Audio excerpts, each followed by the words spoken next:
Objetivos da videoaula, sempre nessa lógica do geral e do específico. O objetivo geral, ensinar o conteúdo de dinâmica. Lembrando que a dinâmica faz parte da mecânica, que é o primeiro dos ramos da física. E a dinâmica ela estuda o movimento dos corpos, preocupando-se em explicar a causa do movimento, diferentemente da cinemática que não explica. Então nós estamos dando continuidade a esse ciclo de videoaulas.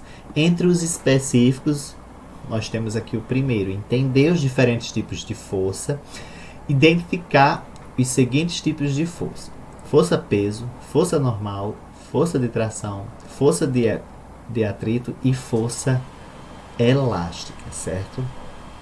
Essas 5 forças que nós vamos focar nesta videoaula de hoje, esses 5 tipos de força. Compreender força de atrito estática e força de atrito dinâmico e exemplificar cada um dos tipos de força, que são justamente esses 5 aqui: força-peso, força normal, força de tração, força elástica e força de atrito. Bom, vamos iniciar aqui pela força-peso. Essa força-peso é uma força muito importante, porque todos nós estamos sujeitos à ação que a Terra exerce sobre todos os corpos. E essa ação nós chamamos de força-peso, que é de cima para baixo. Então, olha, quando os corpos são abandonados a uma determinada altura, caem sofrendo variação de velocidade. Dizemos então que a Terra exerce uma força de atração chamada força-peso. Então a Terra ela exerce essa força de atração.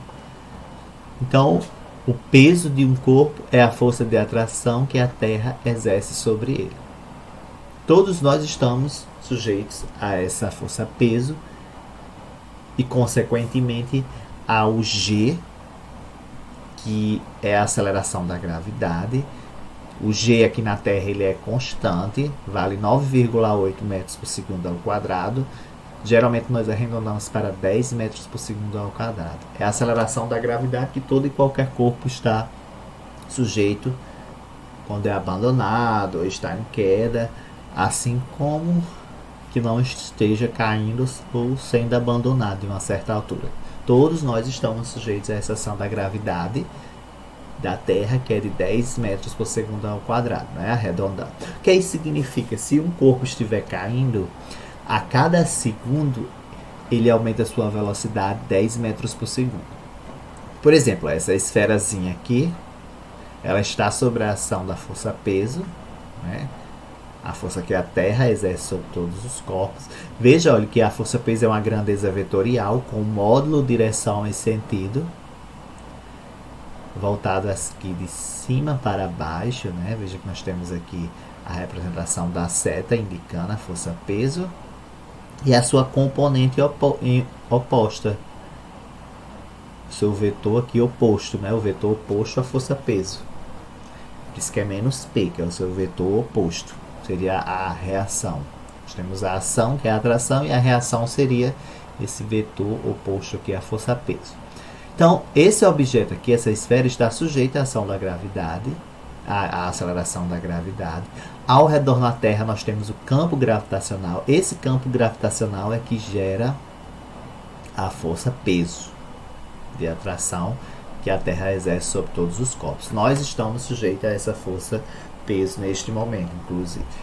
Então, se nós soltarmos um objeto, então esse objeto ele vai cair com a aceleração da gravidade, 9,8 metros por segundo ao quadrado. O que isso significa fisicamente? Que a cada segundo o corpo ele aumenta sua velocidade 9,8 metros. Na Lua, a aceleração da gravidade é diferente da aceleração da gravidade da Terra, assim como de qualquer outro planeta. A aceleração da gravidade é diferente, ou seja, a aceleração da gravidade em Marte é diferente da aceleração da gravidade aqui na Terra, ok? Então, força-peso é representada por um Pzinho maiúsculo e aqui a seta em cima indica que é uma grandeza vetorial, e é a força de atração que a Terra exerce sobre todos os corpos, ok? Bom, vamos fazer aqui este exemplo. Sobre a superfície da Terra, onde a aceleração da gravidade, né, arredondando aqui, equivale a 10 metros por segundo ao quadrado, um astronauta apresenta peso igual a 700 newtons. Esse é o peso desse astronauta na superfície da Terra. Em uma expedição à Lua, onde a aceleração da gravidade é 1,6 metros por segundo ao quadrado, a massa desse astronauta será igual a... Letra A, 70 quilos e ele pesará 112 newtons. 70 quilos e ele pesará 700 newtons. Letra C, 112 quilos e ele pesará 112 newtons. Letra D, 112 quilos e ele pesará 700 newtons. Ou é 700 quilos e ele pesará 112 newtons. Então nós temos aqui 5 opções. E aí nós temos que saber qual será o peso e a massa desse astronauta na Lua. Veja o seguinte, a massa ela não é alterada independentemente de onde estejamos, ou de onde esse astronauta esteja. Ou seja, a massa dele aqui na Terra vai ser a mesma na Lua. O que será alterado será a força-peso devido à gravidade, que é diferente. Veja que na Lua a gravidade é 1,6 metros por segundo. Então vamos aqui para a resolução da questão. Então, a partir da definição da força-peso, a massa do astronauta ela pode ser determinada da seguinte forma. Força-peso da Terra é igual ao produto de M vezes G. Certo? Então, essa aqui é a equação para se calcular a força-peso. Produto da massa vezes a gravidade. No caso, como aqui o astronauta está na Terra, vai ser a aceleração da gravidade na Terra. A questão diz que o astronauta apresenta um peso igual a 700 newtons. Então, 700 newtons é o peso do astronauta na Terra, que será igual à massa, que é o que nós queremos saber do astronauta, vezes a aceleração da gravidade, que é 10. Então, nós passamos esse 10 dividindo aqui 700, ficamos que a massa vai ser o quê? 700 dividido por 10, que nos dará 70 kg. Então, essa é a massa do astronauta na Terra, que consequentemente também será a massa dele na Lua, porque a massa ela não é alterada. Então nós temos aqui como possível resposta ou a letra A ou a letra B, né, que tem a massa de 700 kg. Dando continuidade aqui à resolução, então a massa total do astronauta e de seu equipamento é a mesma na Lua, assim como na Terra. Por meio da definição da força-peso, pode-se determinar o peso do astronauta na Lua. Então, nós vamos pegar a mesma equação da força-peso, que é o produto da massa vezes a aceleração da gravidade. Só que, no caso aqui, a gravidade vai ser a da Lua, que é 1,6. Então, nós vamos calcular a força-peso do astronauta na Lua. Então, nós vamos pegar 70, que é a massa do astronauta na Lua, e multiplicar por 1,6. 70 vezes 1,6 dá 112 newtons. Então, a força-peso na Lua desse astronauta é de 112 newtons. A resposta é letra A, 700 kg e ele pesará 112 newtons. Lembrando que a unidade para toda e qualquer força é newton. Então, a unidade para força-peso no SI, que é aquele Sistema Internacional de Unidades, é o newton também. E a equaçãozinha para se calcular a força-peso é o produto da massa, né, vezes a aceleração da gravidade, de onde se esteja considerando, seja a Terra, seja a Lua, certo? Bem, vamos agora adentrar na força elástica. Consideremos uma mola horizontal presa a uma das suas extremidades, né? Olha, uma extremidade presa aqui a uma certa parede e a outra no objeto, né? No corpo aqui nesse formato de um quadrado. Ao aplicarmos uma força na extremidade, ele sofre uma deformação. Então veja que uma força interagiu aqui nesse bloco, puxou ele, né? E aí essa mola, ela sofreu uma deformação, porque ela estava em equilíbrio aqui no zero quando o bloco estava aqui. Quando puxou, ó, veja que nós temos a força aqui atuando e mostrando a direção e o sentido. Essa deformação é chamada de elástica, que a mola vai sofrer, pois quando retirada a força, a mola retorna à mesma posição. Então, se nós soltarmos aqui esse objeto, a tendência é ele voltar para a posição de equilíbrio, que é o zero. Nessa situação, a mola ela foi expandida, mas pode-se comprimir também a mola em oposição a esse sentido aqui da força. E aí nós podemos comprimir ela. Soltando, vai voltar novamente para a posição de equilíbrio. Cada material tem um valor específico, que é o que caracteriza essa mola, ou essa borracha, que é a constante elástica, certo? Essa constante elástica é representada por um K. Em regime de deformação elástica, a intensidade da força elástica é proporcional à deformação elástica da mola. Quanto maior essa deformação que a mola sofrer, maior vai ser a força elástica. Então a força elástica ela é proporcional a X. X é a deformação, a compressão que a mola vai sofrer, certo? Ou seja, quando eu aumento aqui essa mola puxando, né? Quando eu expando essa mola, esse X aqui ele está aumentando essa deformação. Consequentemente, a força elástica também aumenta. Quanto maior for a deformação, maior vai ser a força elástica, porque eles são diretamente proporcionais. E aí nós temos a constante elástica da mola aqui, que é um K, certo? E aí nós chegamos nessa equação da força elástica. Força elástica é igual ao produto da constante elástica da mola, que é esse Kzinho aqui, vezes a deformação ou a compressão que a mola sofra, que é o Xzinho, certo? Então essa força elástica ela também é uma grandeza vetorial, ela tem módulo, direção e sentido. Onde K, que é a constante de proporcionalidade característica da mola, é chamada de constante elástica da mola, que é essa que caracteriza o seu material, ou seja, se for de alumínio a constante vai ser 1, se for de cobre já o valor muda, certo? Então dependendo da natureza do material, essa constante elástica da mola ela vai mudar. E essa constante ela informa a dificuldade de se produzir na mola uma determinada deformação. Quanto maior essa constante, maior é a dificuldade para essa mola se deformar ou se comprimir, certo?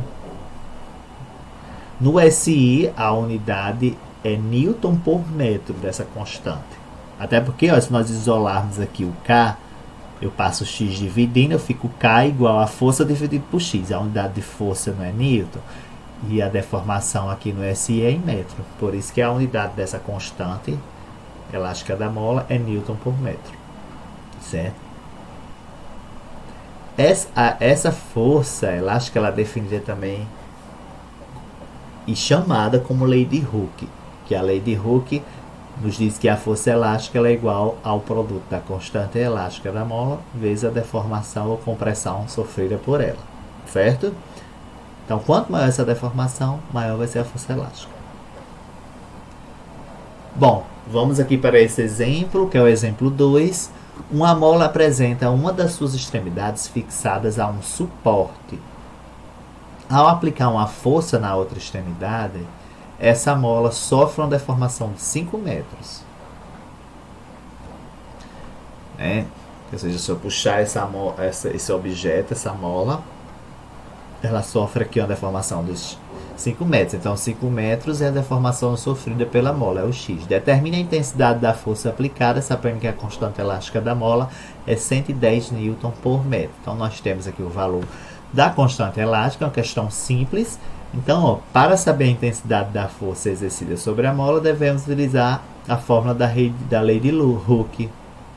A fórmula aqui da lei de Hooke, que essa força ela é igual ao que? O produto da constante elástica da mola vezes a deformação que a mola sofre.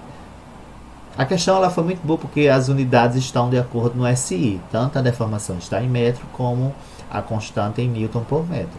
Então é só a gente multiplicar 110 aqui por 5, ficamos com a força de 550 Newton. Então essa é a intensidade da força aplicada sobre essa mola. Ok? Bem, vamos agora adentrar na força normal, que é um outro tipo de força.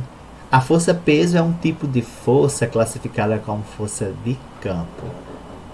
Já a força elástica ela é classificada como força de contato, certo? E a força normal também é classificada como força de contato. Consideremos um bloco apoiado sobre a superfície de uma mesa. Então nós temos esse bloco aqui apoiado. Então a força de contato aqui entre essas superfícies, tanto a do bloco como da mesa, gera a força normal, que é esse Mzinho aqui, certo? Que também é uma grandeza vetorial, com módulo, direção e sentido.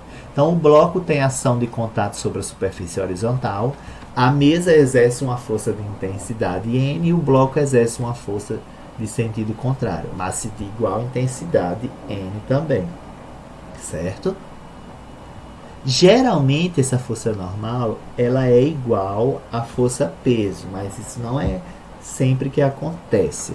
Geralmente, nesse caso aqui, por exemplo, a força peso desse bloco ela vai ser igual à força normal, ou seja, a normal vai ser a massa do bloco vezes a aceleração da gravidade, mas não é sempre que isso acontece, certo? Nós temos que saber que a força normal é uma força que é gerada, né, entre o apoio das superfícies. No caso da superfície do bloco aqui e da mesa. Vamos fazer mais um exemplozinho, mas antes vamos definir aqui essa força normal. A força normal é a força de contato associada à compressão entre duas superfícies. No caso aqui entre a superfície do bloco e a superfície da mesa, certo? É uma força de contato associado à compressão entre duas superfícies. Vamos ao exemplo então. Exemplo 3 diz o seguinte: com base nos seus conhecimentos sobre o estudo da força normal, analise as alternativas seguintes e assinale a correta. A primeira alternativa, letra A, diz o seguinte: a força normal é uma força de reação ao peso do corpo? Não, gente, é falso. A força normal é uma força de reação à compressão que algum corpo exerce sobre uma superfície. Aí nós vimos lá o exemplo do bloco em cima da mesa.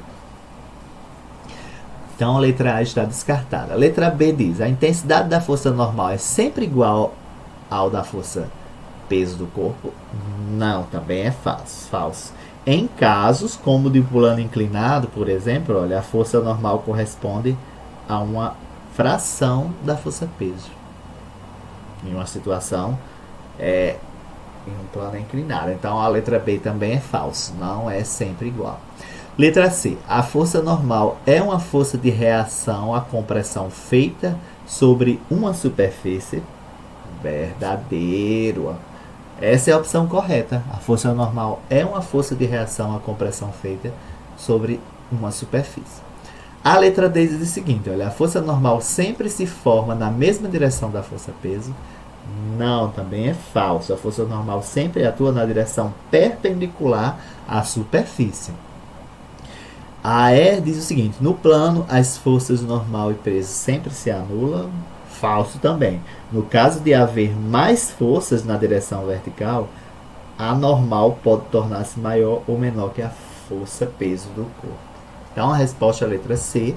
A força normal é uma força de reação à compressão feita sobre uma superfície. Ok? Bem, vamos agora para esse outro tipo de força de contato, que é a força de tração. Os corpos presos às extremidades de um fio ideal esticado são tracionados, puxados com uma força de intensidade. Essas forças são chamadas de força de tração e têm a direção do fio. Então, ó, veja que nós temos aqui um objeto preso a um determinado fio. Aí nós temos a força de tração do fio aqui nessa extremidade presa na parede, quanto aqui a força de tração nessa extremidade está presa ao objeto. Então nós temos aqui nessa direção, olha, a força de tração nesse ponto, e aqui, ó, veja que a direção ela é oposta. Nesse ponto aqui está de cima para baixo a força de tração, já neste ponto a força de tração está de baixo para cima.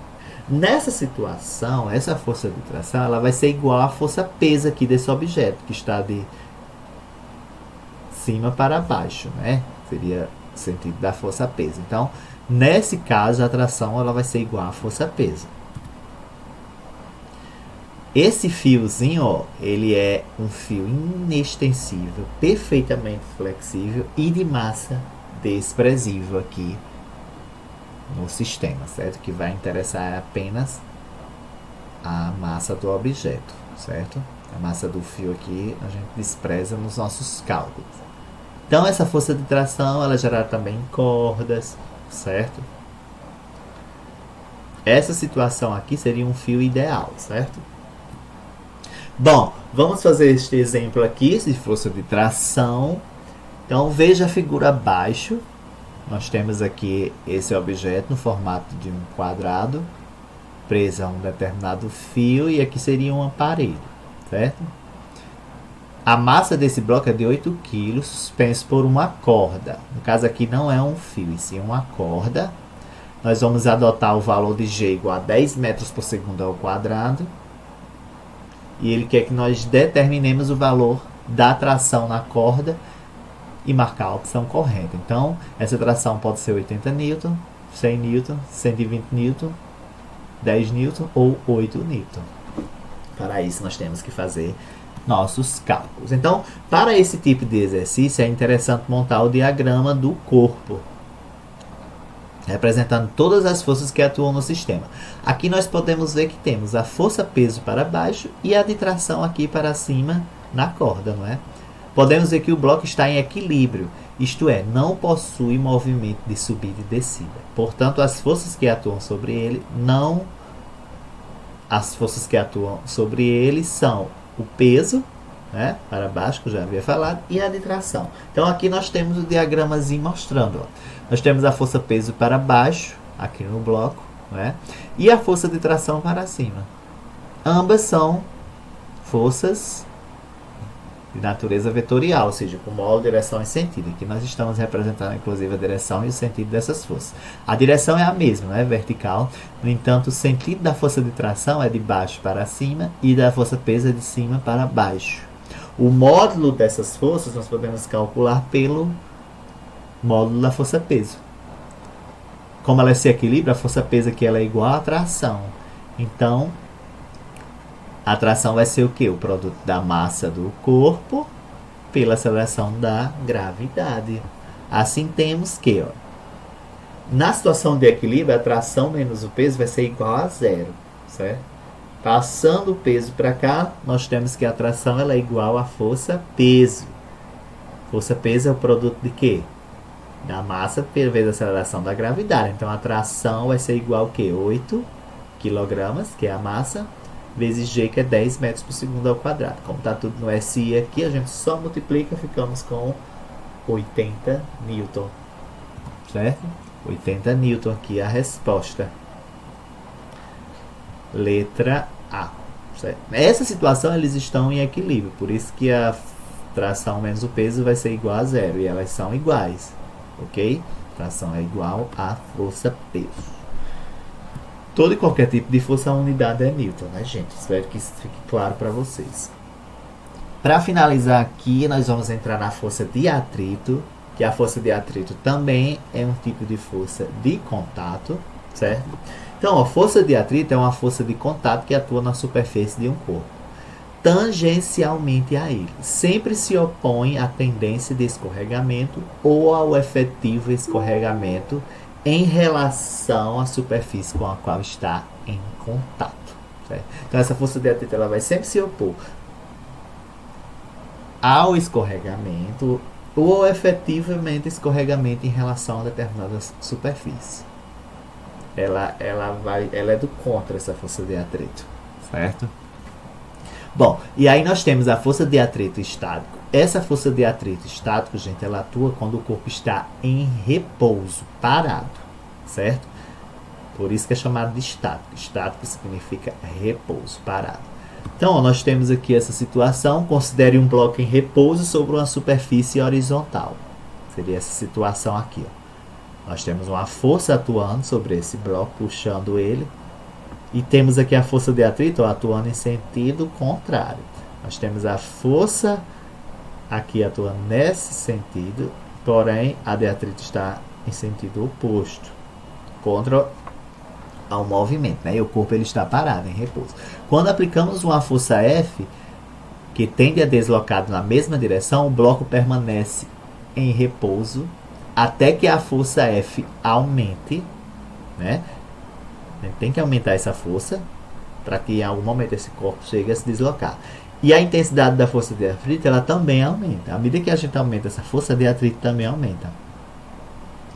Interpretamos a força de atrito como uma força de resistência oposta ao movimento, certo? Porém, ó, O atrito estático tem um valor máximo possível. E só há movimento quando, olha, essa força F é maior do que a força de atrito. Bem lógico, né? Então, quando essa força F ultrapassa a força máxima aqui de atrito de oposição ao movimento, certo? Quando essa força F se torna maior que a força de atrito, o corpo ele entra em movimento, certo? Significa que ele passou da força de atrito. E aí ele começa o movimento justamente quando essa força ela é maior do que a força de atrito estático. Enquanto ele está em repouso, essa força de atrito é chamada de força de atrito estático, certo? Quando ele entra em movimento o bloco, ele deixa de ser chamada essa força de atrito de estática e ela passa a ser chamada de força de atrito dinâmica, já que o corpo está em movimento. E ali também está atuando uma força de atrito. E essa força de atrito é chamada de força de atrito dinâmica, quando o corpo está em movimento, ok? Quando o corpo está parado, quem atua é a força de atrito estático. Então, olha, a força de atrito estática é aquela que surge em duas superfícies quando uma tende a escorregar em relação à outra, mas não há escorregamento, ou seja, o corpo ele está parado, ok? A intensidade da força de atrito ela é proporcional à intensidade da força normal, já que nós estamos tratando aqui, né, de superfícies em contato. Sendo o μe uma grandeza característica da superfície em contato, denominada de coeficiente de atrito estático. Então, nós temos aqui esse μe que vai ser chamado do coeficiente de atrito estático. Esse coeficiente de atrito estático ele é uma grandeza adimensional, ele não tem unidade. Então, olha, nós chegamos aqui na equação para calcular a força de atrito. Força de atrito, olha, estático vai ser igual ao quê? Ao produto do coeficiente de atrito estático, μe, vezes a normal, que também é uma grandeza vetorial aqui, certo? Essa força normal, tá bom? A força de atrito estática, ela atua o corpo parado, né? E aí nós vimos que para esse corpo entrar em movimento, essa força aplicada no bloco tem que ser maior que a força de atrito estático para que entre em movimento. Bom, o coeficiente de atrito, que é o μ, né? Aqui saiu um mzinho, mas é uma espécie de U, uma letra grega μ, não possui unidade, ó, pois a relação entre duas intensidades de força, no caso aqui força de atrito e força normal, né? Se eu passar a normal dividida, eu fico força dividido por força, ou seja, as unidades se anulam. Então essa grandeza física ela não tem unidade, elas são chamadas de adimensional. Por isso que o coeficiente de atrito estático não tem unidade, ele é adimensional. O coeficiente de atrito ele também depende da natureza dos sólidos em contato e do estado do polimento das superfícies, ok? Então, força de atrito estático vai estar relacionando o coeficiente de atrito estático. Porém, nós temos também a força de atrito dinâmica, que vai estar atuando quando o corpo está em movimento. E aí a força de atrito ela vai estar atuando ali. E ela é chamada de força de atrito dinâmico. Considere um bloco apoiado sobre uma superfície plana e horizontal. Por intermédio de uma força, ele atinge uma velocidade v, velocidade vetorial. Quando cessa a força, a velocidade diminui até parar. Interpretemos esse fato considerando força de atrito dinâmico com resistência ao movimento dos corpos, certo? Então, ó, nós temos aqui a força atuando, o corpo ele está em movimento e nós temos a força de atrito, olha, em oposição a essa força que está atuando aqui para colocar o corpo em movimento. Ó, nós temos a força F aqui nessa direção e nesse sentido, e a força de atrito está em sentido oposto, certo? A esta força. Aí a velocidade diminui, ó, e com o tempo o corpo para, então a força ali atuante ela é zero. A força de atrito dinâmica é aquela que surge entre duas superfícies quando uma de fato escorrega sobre a outra, ou seja, o corpo está em movimento. E aí nós temos aqui, olha, a equação, força de atrito dinâmico é igual ao quê? Ao coeficiente de atrito dinâmico, ó, μd vezes a normal. Então, o que diferencia o atrito estático do atrito dinâmico é o fato do corpo estar em movimento ou não. Se ele estiver parado, nós estamos ali tratando da força de atrito estático. Se estiver em movimento, nós estamos tratando da força de atrito dinâmico, certo? Bom, vamos fazer aqui este exemplo 5 para finalizar a videoaula de hoje, que é o seguinte, olha, um bloco com massa de 3 kg está em movimento com aceleração constante na superfície de uma mesa. Então, se esse bloco está em movimento, nós estamos tratando aqui da força de atrito dinâmico. Sabendo que o coeficiente, olha, de atrito dinâmico entre o bloco e a mesa é 0,4. Então, já é o μd aqui, é 0,4. Calcule a força de atrito entre os dois, considerando G igual a 10 metros por segundo ao quadrado. Então, se esse bloco está, né, em movimento sobre uma mesa, sua força normal ela vai ser igual à força peso nessa situação. Então, a força normal é igual à força peso. Então, a força normal é o produto de quê? A massa do corpo vezes a aceleração da gravidade. Então, vamos aqui para a resolução. Nós tiramos os dados aqui da questão. A massa, olha, 3 kg, o coeficiente de atrito dinâmico 0,4 e a aceleração da gravidade 10 metros por segundo ao quadrado. Utilizamos aqui a equação da força de atrito dinâmico, que é igual ao que? O produto de N, que é a força normal, vezes μd, que é o coeficiente de atrito dinâmico. Lembrando aqui que a força normal ela é igual à força peso, nessa situação, já que o bloco está em cima da mesa, ou seja, a normal é igual ao produto de M vezes G, da massa do corpo vezes a aceleração da gravidade. Então, quanto que é a força normal? 3 vezes 10, 30 newtons. Então, logo, a força de atrito dinâmico é igual ao produto da força normal vezes o coeficiente de atrito dinâmico. A força normal é o que? M vezes G, não é? E o coeficiente de atrito dinâmico é 0,4. A massa do corpo é 3 kg e G 10 metros por segundo ao quadrado, que a questão deu. E o coeficiente de atrito dinâmico 0,4. Multiplicando 3 vezes 10 vezes 0,4, ficamos então que a força de atrito dinâmica aqui é de 12 newtons. Então, a força de atrito entre os dois aqui, entre o bloco e a mesa, é de 12 newtons. E é uma força de atrito que dinâmico, já que o bloco está em movimento. Ok, gente? Bem, então estas são as referências da videoaula. Fiquem atentos às atividades obrigatórias aqui no Google Sala de Aula. E bons estudos. Até mais.